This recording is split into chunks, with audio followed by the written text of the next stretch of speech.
अस्सलाम वालेकुम dear students, मैं आप लोगों को मैथमेटिक्स 3 के 8th लेक्चर में खुशामदीद कहता हूँ। आज हम डिस्कस करेंगे लेक्चर नंबर 8 जो कि मैथमेटिक्स 3 का है, एडवांस अलजबरा के नाम से, जो कि बुक है। ये हम book topics in algebra IN hasten की बुक में से डिस्कस करेंगे।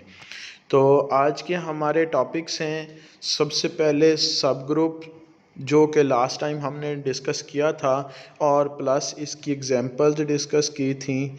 आज हम इसके कुछ थ्योरम्स डिस्कस करेंगे, वो आज डिस्कस किए जाएंगे। इसके बाद है काउंटिंग प्रिंसिपल और इसके साथ कुछ कांग्रेंस डिस्कस की जाएंगी और एट द एंड हम डिस्कस करेंगे normal sub group and quotient सब ग्रुप्स।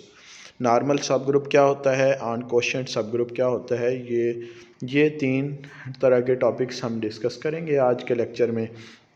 तो आज के लेक्चर में सबसे पहले ग्रुप, तो सब ग्रुप वो सबसेट होता है जो कि ख़ुद भी ग्रुप हो। कैसे? हमारे पास a non-empty subset H of a group G is said to be subgroup of G if under the product in G itself forms a group। यानी कि वो प्रोडक्ट के लिहाज से अगर ग्रुप था तो ये भी प्रोडक्ट के लिहाज से ग्रुप बनाए, तो इसको हम कहेंगे कि ये सब ग्रुप है। यानी कि दो कंडीशंस को सेटिस्फाई करे। पहले नंबर पे H सबसेट हो G का, दूसरे नंबर पे क्या हो कि H is also group under same binary operation.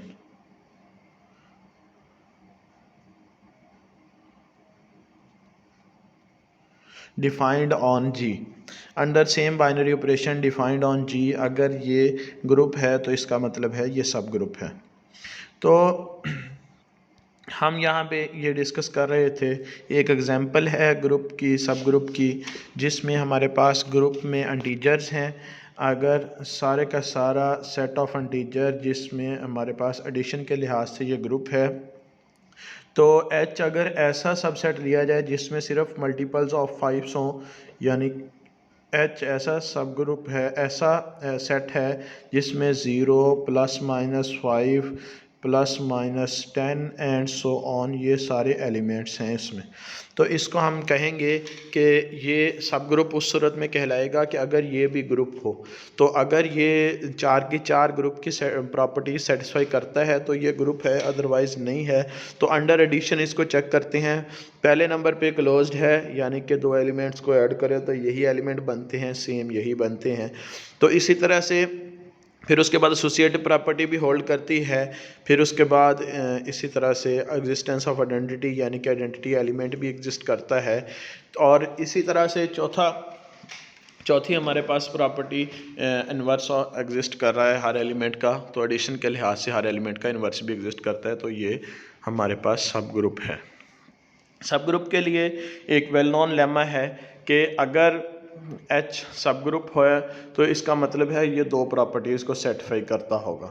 अगर H सब ग्रुप है G का, तो इसका मतलब है कि ये इन दो प्रॉपर्टीज़ को सेटिस्फाई करता होगा।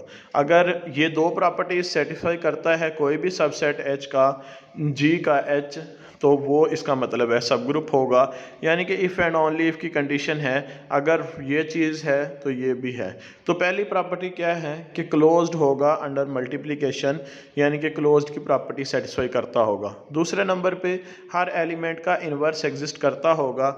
अगर तो ये दोनों प्रॉपर्टी सेटिस्फाई करता है तो इसका मतलब है ये ग्रुप है, ये सब ग्रुप है अंडर सेम बाइनरी ऑपरेशन।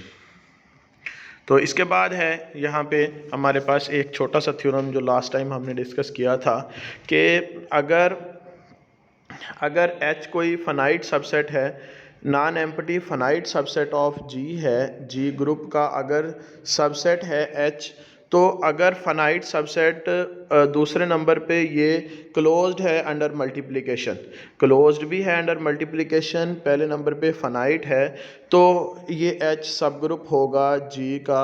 ये चीज़ हमने साबित करनी है। तो फाइनाइट भी गिवन है और इसका मतलब है क्लोज्ड अंडर मल्टीप्लिकेशन भी गिवन है।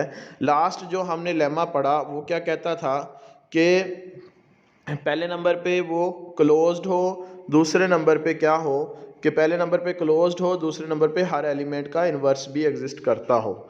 तो इसका मतलब है यहाँ पे हम देखें तो ये क्लोज्ड तो अंडर मल्टीप्लिकेशन गिवन है ऑलरेडी। तो अब हमने सिर्फ साबित करना है कि अगर कोई भी एलिमेंट ए एच का लिया जाए तो क्या इसका इम्प्लाइज हमने ये साबित करना है कि इसका इन्वर्स भी एच में बिलोंग करता है या नहीं। तो ये हमने साबित करना है।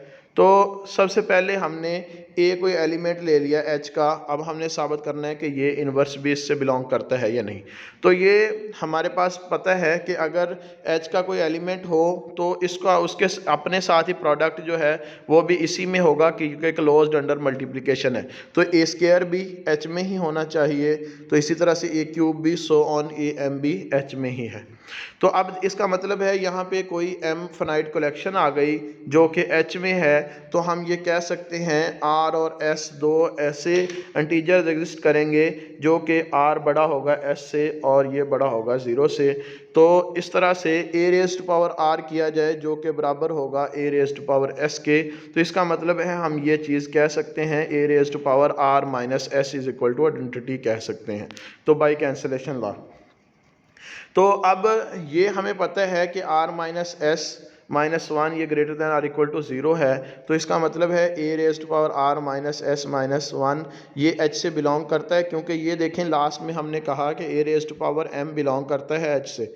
यहाँ पे हमने कहा a raise to power m belong करता है इससे, तो इसका मतलब है a raise to power r minus s minus one ये पूरे का पूरा ग्रेटर देन, क्योंकि m greater than or equal to zero था, तो यानी कि ये greater than or equal to zero के लिए सारे एलिमेंट्स सारे इंटीजर्स के लिए ये हमारे पास बिलोंग करता होता है m कोई भी इंटीजर्स हो। तो इसका मतलब है a raise to power r minus s minus one यानी ये भी इंटीजर था r minus s minus one, तो a raise to power r minus जो है s माइनस वन ये बिलोंग कर गया h से। तो इसका मतलब है ये बिलोंग कर गया h से, तो ये हमें पता है कि ये पूरे का पूरा किसके बराबर था, ए इनवर्स के बराबर था। तो ये ए इनवर्स, तो ये h से बिलोंग करता है, तो इसका मतलब है ए इनवर्स भी h से बिलोंग करता है। तो अब ये इनवर्स के कैसे बराबर था, तो ये हमें पता है कि अगर कोई एलिमेंट उसका इनवर्स कब होता है, जब उसको उसके एलिमेंट से मल्टीप्लाई किया जाए या उसका ऑपरेशन लिया जाए तो वो भी आइडेंटिटी आ जाए। तो इसका मतलब है कि वो हमारे पास उसका इन्वर्स है। तो इस तरह से a raise to power r minus s minus one ये इन्वर्स होगा ए का, कब अगर इसका प्रोडक्ट उसके साथ लिया जाए तो आइडेंटिटी आ जाए। तो यहाँ पे प्रोडक्ट लिया तो ये आइडेंटिटी आ गया, तो इसका मतलब है ए इन्वर्स भी बिलोंग कर गया इससे, क्योंकि ए इन्वर्स इसके बराबर था a raise to power r minus one minus s. तो इस तरह से ये एच से बिलोंग करता था, तो ए इन्वर्स भी बिलोंग कर गया एच से। तो इस तरह से इन्वर्स बिलोंग कर गया, तो हम ये कह सकते हैं कि ये चीज़ प्रूफ हो गई। अब इसके बाद है एक छोटी सी एग्जांपल और है जिसमें हम ये कहना चाह रहे हैं कि अगर कम्प्लेक्स नंबर है हमारे पास, तो कम्प्लेक्स नंबर जिसमें हम ना ए बोथ ज़ीरो ना हों, ए और बी दोनों रियल हों, अंडर मल्टीप्लिकेशन ये एक ग्रुप है all non zero complex number का ग्रुप है। तो एच कोई सबसेट है इसका जिसमें हमारे पास a square plus b square is equal to one होता है, ऐसे सारे एलिमेंट हैं। तो ये आप लोगों के ज़िम्मे है, आप लोगों ने करना है क्या ये सब ग्रुप है या नहीं। तो इसके लिए वही दो प्रॉपर्टी सेटिस्फाई कर लें कि पहले नंबर पे क्या प्रॉपर्टी सेटिस्फाई कर दें कि क्लोज्ड अंडर मल्टीप्लिकेशन हो चाहिए, दूसरे नंबर पे हर एलिमेंट का इन्वर्स एग्जिस्ट करना चाहिए। तो अगर तो ये कर रहा है तो इसका मतलब है कि ये सब ग्रुप है, अगर नहीं कर रहा तो सब ग्रुप नहीं है।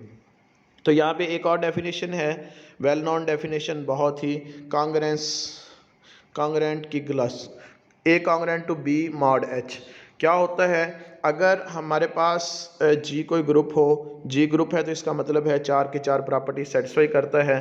पहले नंबर पे क्या प्रॉपर्टी सेटिस्फाई करता है कि वो क्लोज्ड है अंडर मल्टीप्लिकेशन। दूसरे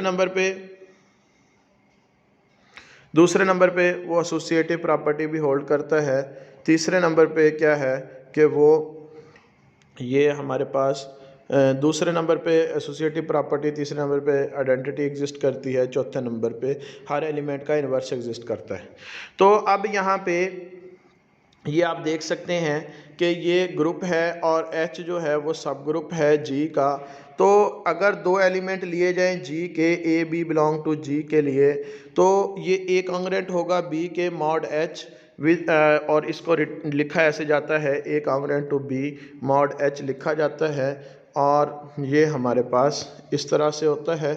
और ये कब होगा? इफ़ ए बी का इन्वर्स बिलोंग कर रहा हो एच से, तो इसका मतलब है a congruent b mod H होगा, अदरवाइज नहीं होगा। तो a congruent b mod H कब? जब भी यहाँ पे लिखा हो ए कांग्रेंट बी मॉड एच लिखा हो, तो इसका मतलब है कि ये क्या है, ए बी का इन्वर्स बिलोंग कर रहा होगा एच से। और अगर ये लिखा है तो इसका मतलब है ये चीज़ है, और ये लिखा है तो इसका मतलब है ये है। ये हम डेफिनेशन ये कहती है कि if a b inverse belong कर रहा हो एच से, तो इसका मतलब है कि ए कांग्रेंट बी मॉड एच है। तो अब इसके लिए एक छोटा सा थ्योरम है, रिलेशन है, लेमा है कि अगर ए कांग्रेंट बी मॉड एच हो तो H is a equivalence relation. तो इक्विवेलेंस रिलेशन होगा। तो इक्विवेलेंस रिलेशन क्या होता था? शायद आपको याद होगा, इक्विवेलेंस रिलेशन ये था कि जिसमें तीन चीज़ें सेटिस्फाई होती हों, तीन रिलेशन सेटिस्फाई होते हों। पहले नंबर पे रिफ्लेक्सिव हो, दूसरे नंबर पे क्या हो, सिमेट्रिक हो, तीसरे नंबर पे ट्रांजिटिव रिलेशन एग्जिस्ट करता हो, ट्रांजिटिव रिलेशन एग्जिस्ट करता हो। ये तीन रिलेशन एग्जिस्ट करते हो तो इसका मतलब है कि ये जो है ये इक्विवेलेंस रिलेशन है। तो यही तीन साबित करने हैं हमने। सबसे पहले ये देखें जी, हमने लिखा हुआ है जैसे यहाँ पे देख सकते हैं। तो इसके लिए हम जो चैप्टर 1 में पढ़ चुके हैं, पहला रिलेशन रिफ्लेक्सिव रिलेशन हम साबित करेंगे। Reflexive relation A congruent a mod H reflexive है या नहीं, रिफ्लेक्सिविटी चेक करेंगे। दूसरे नंबर पे सिमेट्री चेक करेंगे, सिमेट्रिक है या नहीं। सिमेट्रिक मतलब ए का रिलेशन बी के साथ अगर एग्जिस्ट करता है तो बी का ए के साथ भी एग्जिस्ट करे, तो इसको हम कहते हैं कि ये सिमेट्री है या नहीं। दूसरे नंबर पे सिमेट्री चेक करेंगे, सिमेट्रिक रिलेशन। और तीसरे नंबर पे ट्रांजिटिव रिलेशन, यानी कि ए का रिलेशन बी के साथ अगर एग्जिस्ट करता है तो बी का सी के साथ अगर एग्जिस्ट करता है तो इसका मतलब है ए का सी के साथ भी एग्जिस्ट करे, तो इसका मतलब है ट्रांजिटिव रिलेशन, यानी कि ट्रांजिट कर रहा हो, ट्रांजिटिव रिलेशन एग्जिस्ट करता हो, तो इसको हम कहेंगे कि ये इक्विवेलेंस रिलेशन है। अगर ये तीनों प्रॉपर्टीज़ सेटिस्फाई करता है तो इक्विवेलेंस रिलेशन है, अगर तीनों प्रॉपर्टीज़ सेटिस्फाई नहीं करता तो ये इक्विवेलेंस रिलेशन नहीं है। तो सबसे पहली प्रॉपर्टी यानी कि रिफ्लेक्सिव, रिफ्लेक्शन से निकला है। जैसे हम मिरर के सामने खड़े हों तो रिफ्लेक्शन अपना ही आ रहा होता है, यानी कि ए का एक के साथ रिलेशन मॉड एच के लिहाज से एग्जिस्ट करता है या नहीं। तो सबसे पहले हमने ए मॉड ए ले लिया, तो इसका मतलब है हम ये क्या साबित करना चाह रहे हैं डेफिनेशन के ज़रिए से, a into a inverse h से बिलोंग करता है या नहीं। क्योंकि हमने कहा कि अगर ए कांग्रेस बी है मॉड एच के लिहाज से, तो इसका मतलब ये है कि ये ए इंटू बी इनवर्स जो है ये बिलोंग करता है एच से। ये चीज़ है, इसका मतलब ये है। ए कांग्रेंट बी का मतलब ये है। तो अब हम यही चीज़ साबित करना चाह रहे हैं। तो इसके लिए हमने क्या किया कि रिफ्लेक्सिव रिलेशन एग्जिस्ट करता है या नहीं ये देखना है। तो a congruent a mod H ये साबित करना है। तो इसका मतलब है कि a into a inverse belong करता है एच से या नहीं। तो अब ये हमें पता है कि एच एक सब ग्रुप है, तो एच सब ग्रुप है तो इसका मतलब है हर एलिमेंट के, एच के एलिमेंट का हर एक का इन्वर्स भी एग्जिस्ट करता होगा, जी के एलिमेंट का भी इन्वर्स एग्जिस्ट करता है। तो ए को ए के इन्वर्स से मल्टीप्लाई किया जाए तो आइडेंटिटी आती है। तो एच सब ग्रुप है तो इसका मतलब है इसमें आइडेंटिटी एलिमेंट भी होगा, क्योंकि सब ग्रुप है तो ग्रुप भी होगा, तो ग्रुप है तो आइडेंटिटी एलिमेंट भी होगा। तो इसका मतलब है a into a inverse is equal to identity था, ये आइडेंटिटी एलिमेंट एच का एलिमेंट है, तो इसका मतलब है कि a into a inverse h से बिलोंग कर गया। तो इसका मतलब है ए इंटू ए इनवर्स अगर एच से बिलोंग किया तो इसको हम ये कह सकते हैं कि ये एच से बिलोंग किया है, तो इसका मतलब है a congruent a mod H है यहाँ पे, ये चीज़ साबित हो गई। तो इसका मतलब है रिफ्लेक्सिव रिलेशन साबित हो गया सबसे पहले। दूसरे नंबर पे क्या है हमारे पास, रिलेशन है जिसको हम कहते हैं सिमेट्रिक रिलेशन। सिमेट्रिक क्या होता है कि ए का रिलेशन अगर बी के साथ एग्जिस्ट कर रहा हो, सिमेट्रिक रिलेशन हो, और बी का रिलेशन इम्प्लाइज बी का रिलेशन ए के साथ भी एग्जिस्ट करे, तो इसका मतलब है कि ये सिमेट्रिक रिलेशन है। तो सबसे पहले क्या चीज़ गिवन ये है कि ए का रिलेशन बी के साथ एग्जिस्ट करता है, यानी कि ए कांग्रेंट बी मॉड एच है। तो अब इम्प्लाइज साबित ये करना है हमने कि a b congruent a mod H है या नहीं। तो a congruent b mod H ये गिवन है, तो इसका मतलब है कि ए बी का इन्वर्स बिलोंग कर रहा है एच से, ये चीज़ पहले ऑलरेडी है। तो अब हमने साबित क्या करना है, B into a inverse belong करता है एच से या नहीं, ये चीज़ हमने साबित करनी है यहाँ पे। तो इसके लिए ये चीज़ साबित करने के लिए हमें पता है कि ए बी इन्वर्स, जो पहली हमने प्रॉपर्टी से कहा ए बी इन्वर्स बिलोंग करता है एच से, ये ऑलरेडी हमें पता है। तो अब एच सब ग्रुप है, तो इसका मतलब है ग्रुप भी होगा, तो हर एलिमेंट का इन्वर्स भी इसमें से बिलोंग करता होगा। तो इसका मतलब है ये एलिमेंट एच का है, तो ए बी इन्वर्स एच का एलिमेंट है, तो इसका इन्वर्स भी एग्जिस्ट करता होगा। यानी कि अब इस एलिमेंट का अगर इन्वर्स लिया जाए, ये हमें पता है लास्ट टाइम हमने पढ़ा था, ए डॉट बी होल का इन्वर्स लिया जाए तो वो बराबर होता था b inverse dot a inverse के। तो ये आपको याद होगा, ए बी होल इन्वर्स बराबर होता है बी इन्वर्स ए इन्वर्स के। तो इस तरह से हमने इस एलिमेंट का इन्वर्स लिया, इस एलिमेंट का इन्वर्स लिया, तो जो कि इन्वर्स लेने से भी इसी का एलिमेंट बनना चाहिए क्योंकि ये एच का एलिमेंट है। तो होल का इन्वर्स लिया तो ये बन गया बी इन्वर्स का इन्वर्स इंटू ए इन्वर्स। तो ये भी हमने लास्ट टाइम पढ़ा था कि अगर ए इन्वर्स का होल का इन्वर्स लिया जाए, यानी कि इन्वर्स का अगेन इन्वर्स लिया जाए, तो वो एक एलिमेंट ए के बराबर ही आ जाता है, उसी एलिमेंट के बराबर आ जाता है। तो इसका मतलब है ये इसी एलिमेंट के बराबर आ गया। तो यहाँ पे हम देख सकते हैं कि ये उसी एलिमेंट के बराबर आ गया, b इंटू ए इन्वर्स आ गया। तो अब ये ए बी इन्वर्स का होल का इन्वर्स लिया जाए तो ये a b into a inverse के बराबर आ गया। तो इसको हम कह सकते हैं तो b into a inverse belong कर गया h से। ये जब h से बिलोंग किया तो इसका मतलब है हम ये कह सकते हैं b congruent a mod h, यही चीज़ हमने साबित करनी थी। ये लिया था इम्प्लाइज ये साबित करना था, तो ये साबित हो गया। तो इस तरह से तीसरी प्रॉपर्टी ट्रांजिटिव प्रॉपर्टी, ए का रिलेशन बी के साथ एग्जिस्ट करता हो और बी का रिलेशन सी के साथ एग्जिस्ट करता, तो ये हमने साबित करना है कि ए का रिलेशन सी के साथ एग्जिस्ट करता है या नहीं करता। तो ये चीज़ हमने साबित करनी है। तो ए का रिलेशन ये दोनों चीज़ें हमारे पास हैं ऑलरेडी कि ए का रिलेशन बी के साथ एग्जिस्ट करता है और बी का रिलेशन सी के साथ, यानी कि ए कांग्रेंट है बी मॉड एच और इसी तरह से बी कांग्रेंट है सी मॉड एच। तो अब हमने साबित करना है a congruent c mod H. तो इसके लिए तो पहले दोनों के लिहाज से a into B inverse belong करता है एच से, दूसरे के लिहाज से बी इंटू सी इन्वर्स बिलोंग करता है एच से। ये दोनों चीज़ें तो ऑलरेडी हमारे पास हैं। अगर ये दोनों चीज़ें हैं तो इसका मतलब है इसका प्रोडक्ट भी होगा, क्योंकि ये H सब ग्रुप है, तो इसका मतलब है इसमें क्लोज्ड प्रॉपर्टी सेटिस्फाई करती होगी, हर एलिमेंट क्लोज्ड होगा। तो इसका मतलब है इनका प्रोडक्ट, तो सबसे पहले हमने इनका प्रोडक्ट लिया B इंटू बी इन्वर्स को प्रोडक्ट लिया B इंटू सी इन्वर्स से। तो B into B inverse multiply होगा एसोसिएटिव प्रॉपर्टी की वजह से, ये दरमियान वाला आ जाएगा, तो ये आइडेंटिटी आ जाएगा। आइडेंटिटी किसी से एलिमेंट से मल्टीप्लाई होता है तो वो ही एलिमेंट बच जाता है। तो A इंटू सी इन्वर्स हमारे पास एलिमेंट आ गया, A into C inverse belong कर गया H से। तो ये H से बिलोंग किया, तो इसका मतलब है A कांग्रेंस है C के मॉड H के लिहाज से मॉड H। तो ये सिमेट्रिक प्रॉपर्टी भी होल्ड कर गई, ट्रांजिटिव प्रॉपर्टी भी होल्ड कर गई और इसी तरह से रिफ्लेक्सिव प्रॉपर्टी भी होल्ड कर गई। तो हम ये कह सकते हैं कि ये इक्विवेलेंस रिलेशन है। तो इसका मतलब है ये इक्विवेलेंस रिलेशन है। तो ये चीज़ हमने साबित करनी थी, ये चीज़ साबित हो गई। तो इस तरह से ये इक्विवेलेंस रिलेशन साबित हो गया कांग्रेंट क्लासेस का।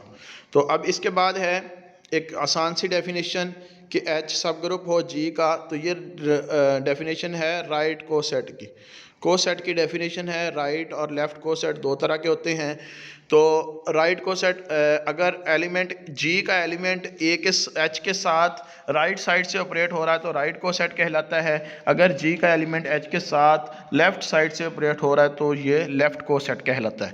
तो H is a sub group of G, तो एच सब ग्रुप है जी का, और ए कोई एलिमेंट है जी का, तो then h into a is called the right coset of H in ji.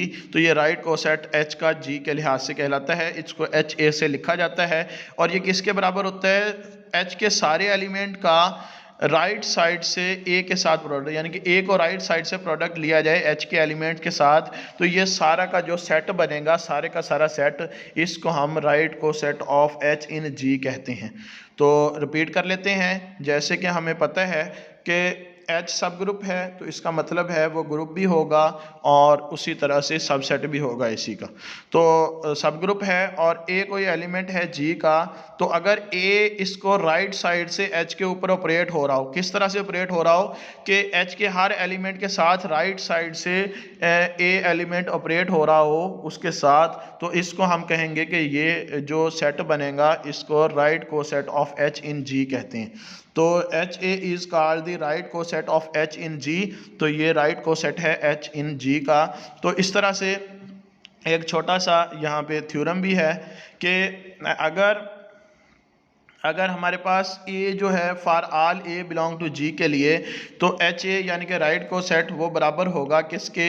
X belong to G के। वो एक्स बिलोंग टू जी के बराबर होगा जो कि हमारे पास ए कॉन्ग्रेंट होगा एक्स के और मॉड एच के लिहाज से, तो ये इसके बराबर होगा। तो ये छोटा सा लेमा है, ये प्रूव करना है। तो दोबारा रिपीट कर देता हूँ। अगर हमारे पास स्टेटमेंट समझ आ जाए तो अगली चीज़ प्रूव करना आसान होती है, अगर स्टेटमेंट ही समझ ना आए तो प्रूव करना मुश्किल हो जाती है।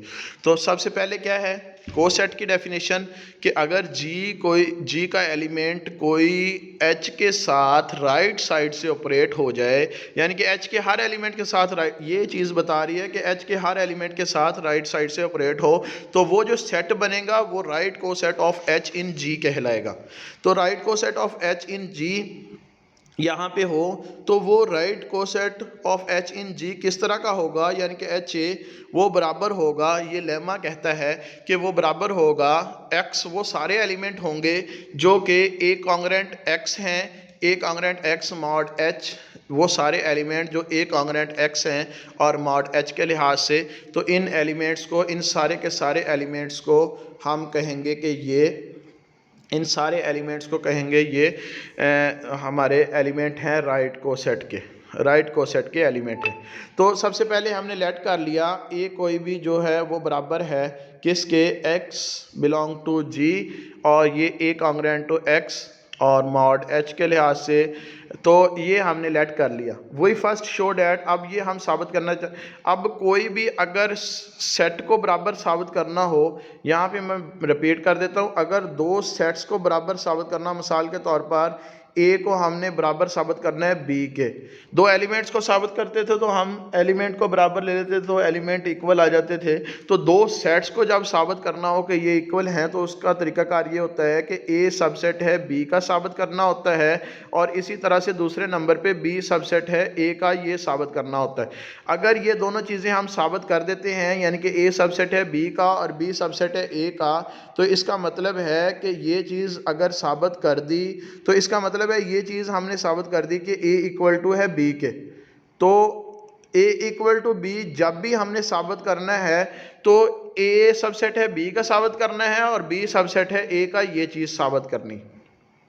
अब दूसरी एक और बात कि अगर हमने ये साबित करना है कि ए सबसेट है बी का, ये चीज़ प्रूव करनी है कि ए सबसेट है बी का, तो उसके लिए क्या करते हैं हम? उसके लिए ये काम करते हैं, कोई एक एलिमेंट ए का लेते हैं, ए का कोई एलिमेंट स्मॉल ए जो ए का कैपिटल ए का एलिमेंट है ये लेते हैं। फॉर ऑल स्मॉल ए के लिए हम ये साबित करते हैं कैपिटल ए के सारे एलिमेंट के लिए ये स्मॉल ए है। अगर स्मॉल ए कैपिटल ए का एलिमेंट लें और अगर हम ये चीज़ चलते चलते ये चीज़ प्रूव कर दें कि ये स्मॉल ए कैपिटल बी का भी एलिमेंट है, तो इसका मतलब है ये चीज़ हमने साबित कर दी कि ए सबसेट है बी का, ये चीज़ साबित कर दी।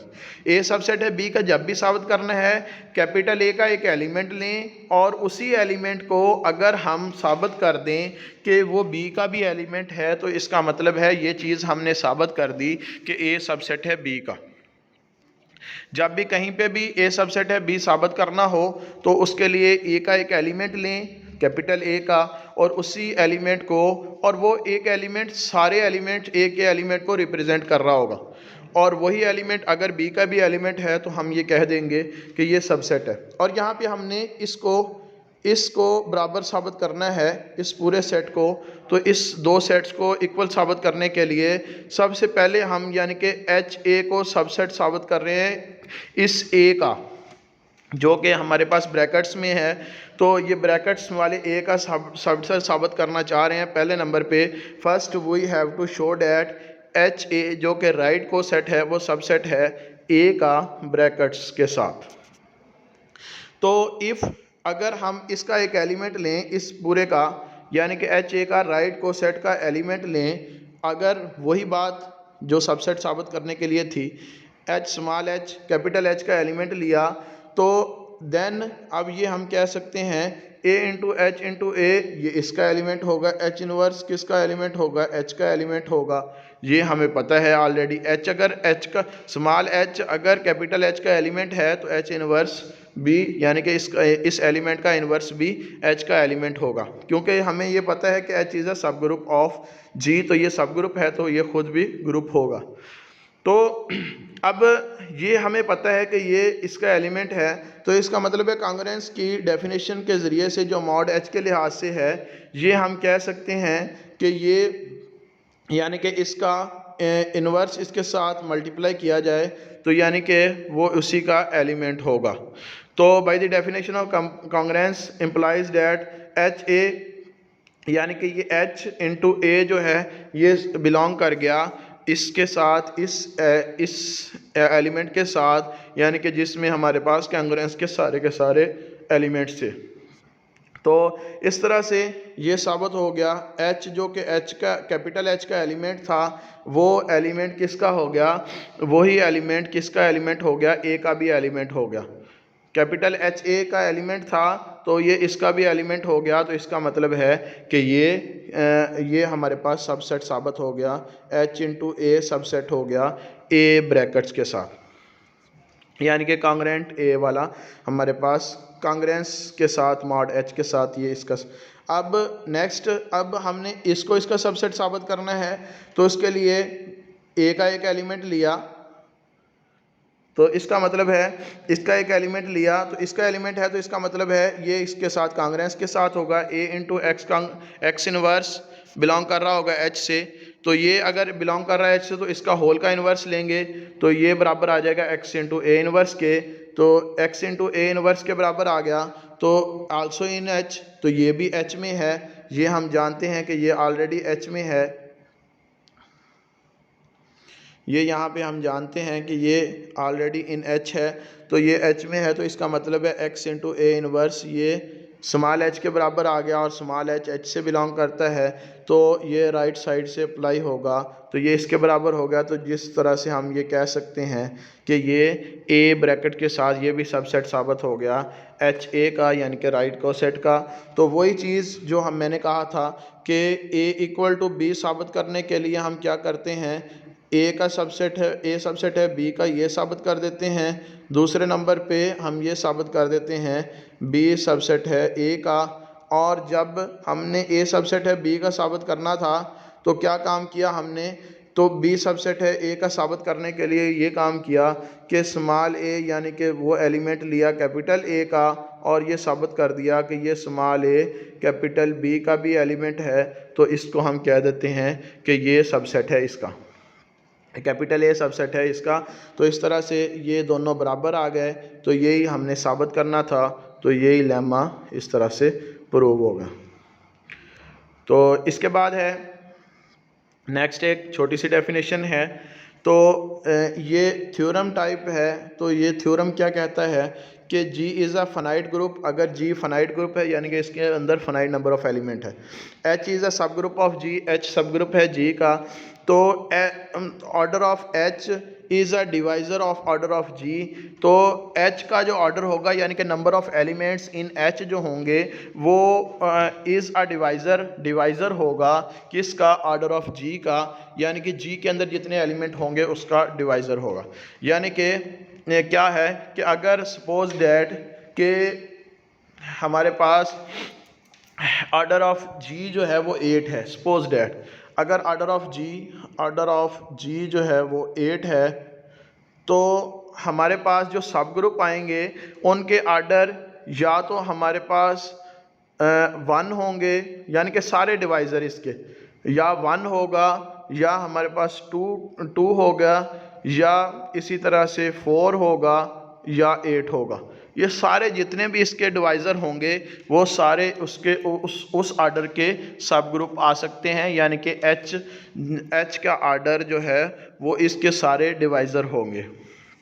डिवाइज़र तो इस तरह से दोबारा रिपीट कर लेते हैं। जी अगर फाइनाइट है तो H is a sub group of G, तो ऑर्डर ऑफ एच जो है वो is a divisor of order of G, तो वो ऑर्डर ऑफ जी का डिवाइज़र होगा। तो ये एक छोटा सा लेमा है, ये आप लोगों ने जहन में रखना है। इसके बाद है एक डेफिनेशन कि H is a sub group of G, तो एच अगर सब ग्रुप है जी का, the index of H in G, तो index of H in G जो है is the number of distinct को right cosets of G of H in G, h के जितने भी डिस्टिंक्ट कोसेट्स होंगे, मुख्तलिफ कोसेट्स होंगे, डिफरेंट कोसेट्स होंगे, जितने भी डिस्टिंक्ट कोसेट्स होंगे राइट कोसेट, उनकी तादाद को हम इंडेक्स कहते हैं। Index of H in G is the number of distinct right cosets of H in G, तो ये right cosets of H in G की नंबर होंगे यानी कि तादाद होगी जो डिफरेंट हैं, डिस्टिंक्ट हैं। डिस्टिंक्ट जो हमारे पास राइट कोसेट्स हैं उनकी तादाद को हम नंबर ऑफ एलिमेंट्स को index of H in G कहते हैं।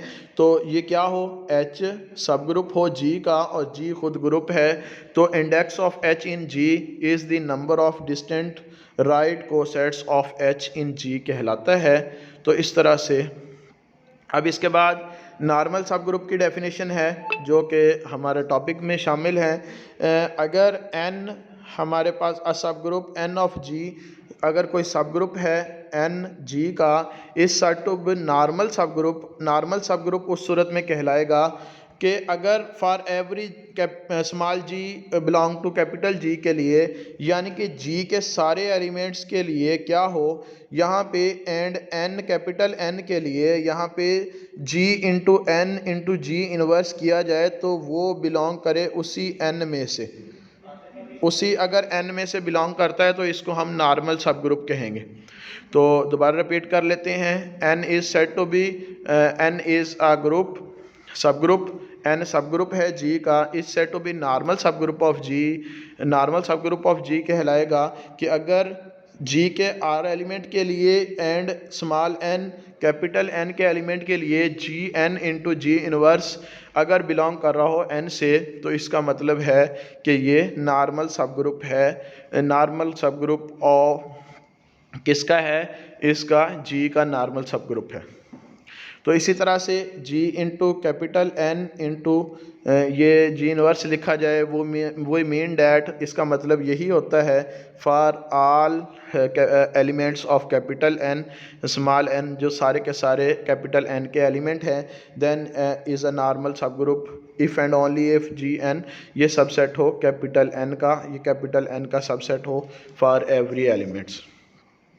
एक उसके बाद लेमा है छोटा सा, अगर N is a normal sub group, अगर नॉर्मल सब ग्रुप है इफ़ एंड ओनली इफ़, तो क्या होगा यहाँ पे जी एन जी इनवर्स जो है वो बराबर होगा एन के। तो ये चीज़, ये एक छोटा सा लेमा है for every g belong to capital G के लिए।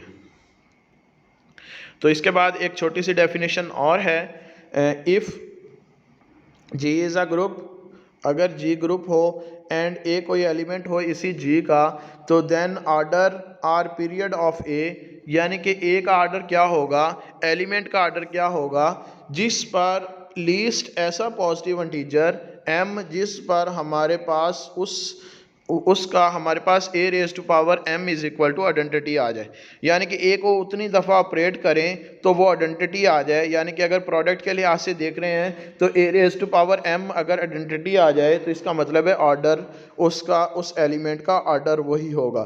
जैसे सपोज डैट के जी हमने जी लिया जिसमें हमारे पास 1 और -1 है, तो अब हम -1 का ऑर्डर मालूम करना चाह रहे हैं क्या है।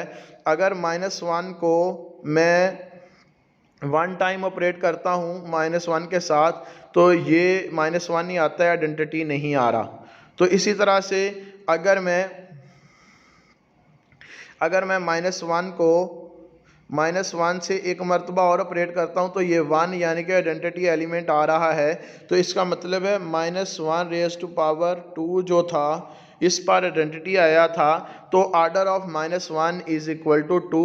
तो ये हम कहेंगे ऑर्डर ऑफ दिस -1 या पीरियड ऑफ -1 इज़ 2। तो ये पॉजिटिव इंटीजर होगा और जिस पर हमारे पावर लेने से या उसको आपस में ऑपरेट करने से कितनी दफ़ा उसी एलिमेंट को आपस में ऑपरेट करें और आंसर आइडेंटिटी आ जाए तो उसको हम कहते हैं कि ये ऑर्डर ऑफ द एलिमेंट होता है।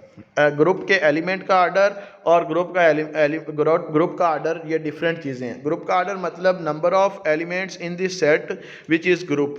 तो जो ग्रुप है उस सेट के अंदर कितने एलिमेंट्स हैं ये ग्रुप का ऑर्डर होता है। और एलिमेंट्स का ऑर्डर कितनी दफ़ा उस एलिमेंट को आपस में यानी कि अपने साथ ऑपरेट किया जाए तो आंसर आइडेंटिटी आ जाए तो उसको हम कहते हैं कि ये उसका ऑर्डर है। और वो लीस्ट पॉजिटिव इंटीजर m, ये छोटे से छोटा पॉजिटिव इंटीजर m जिस पर वो आइडेंटिटी आ रहा है। तो integer exist we say that a is a infinite order. तो अगर इंटीजर के लिहाज से है तो we use notation 0 o of a। तो o of a order of the element होता है, यानी कि इस a एलिमेंट का order o of small a लिखा जाता है, ऑर्डर ऑफ a। तो इसको हम नोटेशन कहते हैं। तो इस तरह से ये लिखा जाता है, तो ये हम लोग ऑर्डर ऑफ द एलिमेंट कहते हैं। अब इसके बाद एक छोटी सी क्रॉलरी है जिसमें क्या कहा जा रहा है कि अगर if G is a finite group है यानी कि नंबर ऑफ एलिमेंट्स उसमें फाइनाइट है, तो ए कोई भी एलिमेंट है जी का, तो हमारे पास ये हमेशा से होगा कि अगर ए की पावर यानी कि ए को ऑपरेट किया जाए ऑर्डर ऑफ जी के बराबर तो वो हमेशा आइडेंटिटी होगा।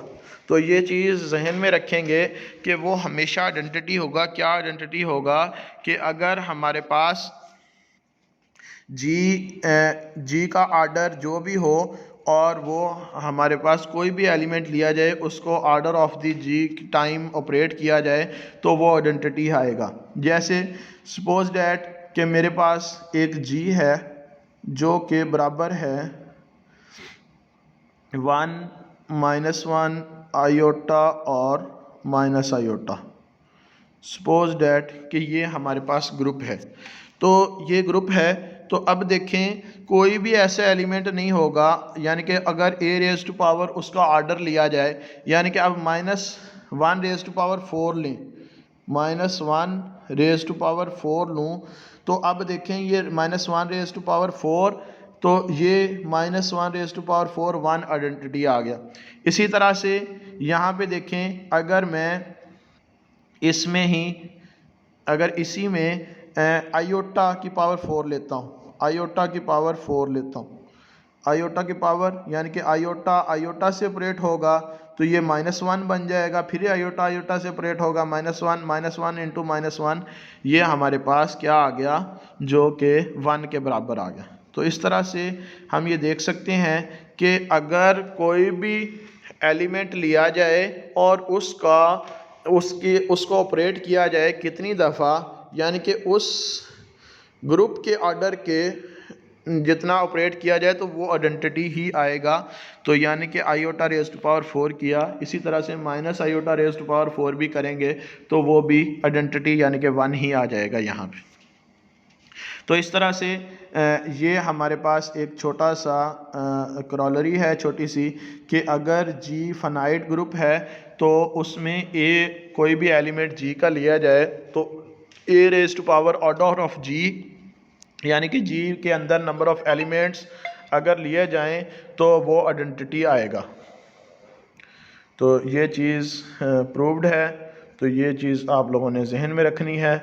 तो इस तरह से इसके बाद देयरफॉर, तो अब corollary 1 order of a divides the order of G, तो इसका मतलब है ऑर्डर ऑफ ए डिवाइड करेगा ऑर्डर ऑफ जी को।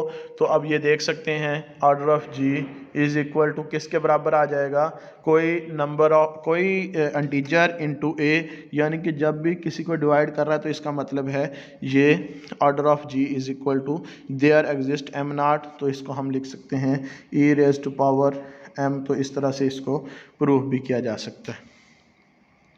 तो इसके बाद है नेक्स्ट हमारे पास if n is a positive integer, अगर एन कोई पॉजिटिव इंटीजर हो तो हम ये कह सकते हैं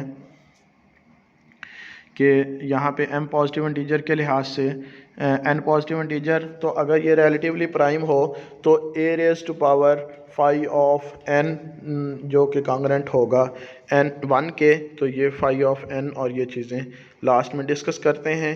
तो ये एक काउंटिंग प्रिंसिपल है, तो ये इंशाल्लाह नेक्स्ट लेक्चर में डिस्कस कर लेंगे। आज के लिए इतना ही, ठीक है बेटे। थैंक्स एंड अल्लाह हाफिज़। अल्लाह हम सब का हामी और नासर हो। थैंक्स एंड अल्लाह हाफिज़।